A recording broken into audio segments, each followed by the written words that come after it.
ভারতীয় কাঁটাতার পেরিয়ে অবৈধভাবে প্রবেশের চেষ্টা করলেই ছুটে আসবে এক ঝাঁক মৌমাছি। ভারত বাংলাদেশ সীমান্তে অনুপ্রবেশ রুখতে সম্প্রতি এমনই অভিনব পদক্ষেপ গ্রহণ করল ভারতীয় সীমান্তরক্ষী বাহিনী বিএসএফ।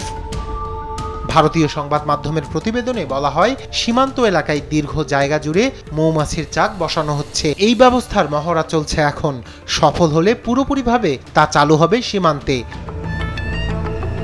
এই প্রথম বাংলাদেশ সীমান্তে জৈব প্রতিরক্ষা ব্যবস্থা গড়ে তোলার কাজ শুরু করছে বিএসএফ। ভারতের নদিয়ায় 222 কিলোমিটার জুড়ে ভারত বাংলাদেশ সীমান্ত রয়েছে। এসব এলাকায় কাঁটাতারের পাশে শুরু হয়েছে মৌমাছির চাষ। সীমান্ত লাগোয়া অংশে বসানো হয়েছে মৌমাছির খাঁচা।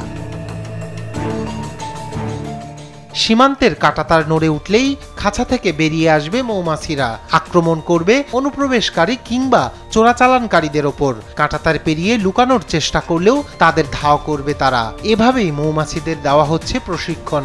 এই উদ্যোগ ভারতের ভাইব্রান্ট ভিলেজার্স প্রোগ্রামের অংশ বলে জানায় বিএসএফ। এই পদ্ধতি ব্যবহার করা হয় চীনের সঙ্গে ভারতের সীমান্তবর্তী অঞ্চলের গ্রামগুলোতে।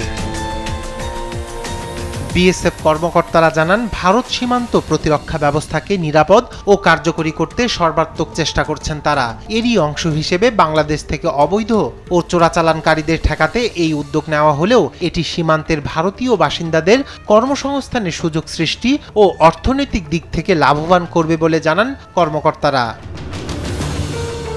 তবে এই ঘটনায় বাংলাদেশে বইছে ব্যাপক সমালোচনার ঝড়। আর সীমান্তে মৌমাছি মোতায়েন বাংলাদেশকে হেয় করার অপচেষ্টা বলে মনে করছেন নিরাপত্তা বিশ্লেষকরা।